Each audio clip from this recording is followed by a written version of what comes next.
ನಮಸ್ಕಾರ ರೀ.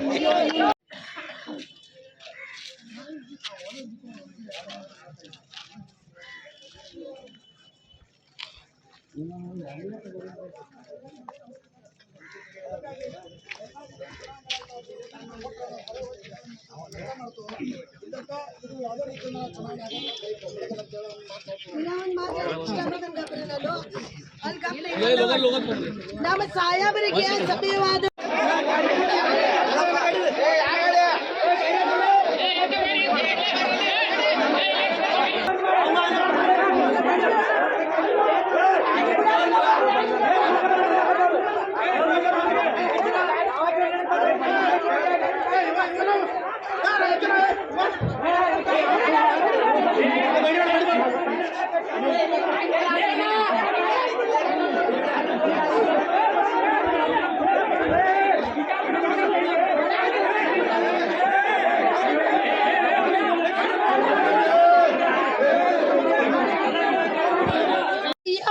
ಬರೋರವ್ರು ಯಾವುದು ಜನ ಅಭಿವೃದ್ಧಿ ಮಾಡ್ಲಿಕ್ಕೆ ಇದ ಊರು ಇರ್ಬೇಕಂತ ಏನಿಲ್ಲ.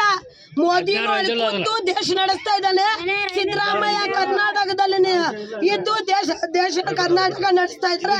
ಸತೀಶ್ ಜಾರಕಿಹೊಳಿ ಇಲ್ಲಿ ಅವರದಾರು ಇಲ್ಲಿ ಇದ್ದು ಚುನಾವಣೆ ನಾವು ಗೆಲ್ತೇವೆ. ನಮ್ಮ ಸಾಹೇಬರಿಗೆ ಗೆಲ್ಲುವಂತ ಹೇಳ್ತೇವೆ ನಾವು.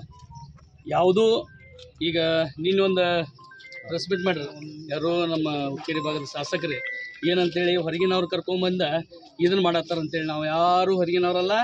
ನಮಗೆ ಯಾರಿಗೂ ಸತೀಶ್ ಜಾರಕಿಹೊಳಿ ಸಾಹೇಬ್ರು ಬಾ ಅಂತೂ ಹೇಳಿಲ್ಲ. ನಮ್ಮ ಸಂತೋಷದಿಂದ ನಾವೆಲ್ಲರೂ ಸಾವುಕಾರ ಇಲೆಕ್ಷನ್ ನೋಡಿ ನಮ್ಮ ಮಟ್ಟಕ್ಕೆ ನಾವು ಬಂದವು. ಇಲ್ಲಿ ಯಾರು ಹೊರಗಿನವ್ರು ಬಂದಿಲ್ಲ. ಎಲ್ಲರೂ ನಾವು ಅವ್ರ ಅಭಿಮಾನಿಗಳು ಬಂದು ಸಾವುಕಾರಿಗೆ ಆಗುವಂಥ ಅನ್ಯಾಯಗಳನ್ನು ನಮಗೆ ನೋಡೋಕ್ಕಾಗದೆ ನಾವು ಇಲ್ಲಿ ಬಂದು ಅದ್ರ ಬಗ್ಗೆ ನಾವು ಹೋರಾಟ ಮಾಡತ್ತವು. ಇನ್ನೊಂದು ಮುಖ್ಯವಾದ ವಿಷಯ ಏನಪ್ಪ ಅಂತಂದ್ರೆ, ಯಾವುದೇ ಇರಲಿ ಎಂತ ಇರಲಿ ರಾಜಕಾರಣನ ಅವರು ರಾಜಕಾರಣ ಮಾಡತ್ತಾರು, ನಾವು ಮಾಡಾಕ್ತೇವೆ. ಆದರೆ ಈ ರೀತಿ ದಬ್ಬಾಳಿಕೆ ಅವ್ರು ರಾಜಕಾರಣ ಮಾಡಬಾರ್ದು ಅಂತೇಳಿ ಅವ್ರು ಯಾರು ವರಿಷ್ಠರು ಅದಾರಲ್ಲ ಕತ್ತಿಯವ್ರಿಗೆ ನಾ ಕೈ ಮುಗಿದು ಕೇಳ್ಕೊತಾನೆ. ಸಮಾಧಾನ ಮಾಡ್ರೆ ಸಮಾಧಾನ ಇಲೆಕ್ಷನ, ರೋಚಿಗೆದ್ದು ಮಾಡ್ರೆ ರೋಚಿಗೆದ್ದು ಇಲೆಕ್ಷನ ಇಷ್ಟು ಹೇಳಿ. ಅಲ್ಲಿ ಏನು ಅನ್ಯಾಯ ಅದು ಆಗತೈತಿ? ಯಾವ ಥರ ಅನ್ನಕ್ಕೆ ನೋಡಿ ಸರ, ನಾವು ಇನ್ನೂವರೆಗೂ ರಮೇಶ್ ಕತ್ತಿ ಸಾವುಕಾರು ಯಾರಿಗಾದ್ರೂ ದುಡ್ಡು ಕೊಟ್ಟು ಏನೋ ಮಾಡಿದ್ರೆ ನಾವು ಅವ್ರನ್ನ ಯಾರೂ ಮುಟ್ಟಿಲ್ಲ, ಟಚ್ ಮಾಡೋಕ್ಕೆ ಹೋಗಿಲ್ಲ.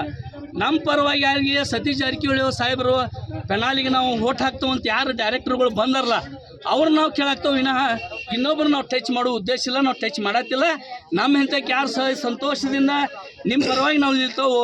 ನಮ್ಮ ಸೊಸೈಟಿ ಹೋಟೆಲ್ನ ಥರ ನಿಮ್ಗೆ ಕೊಡ್ತೇವೆ ಅಂತ 7 ಜನ ಪೆನಾಲಾಗಿ ಏನು ಬಂದಾರಲ್ಲ ಅವ್ರನ್ನಷ್ಟ ನಾವು ಕೇಳತ್ತೇವೆ. ಇದು ಬಿಟ್ಟರೆ ಯಾವುದೇ ಉದ್ದೇಶ ಇಲ್ಲ. Yes sir.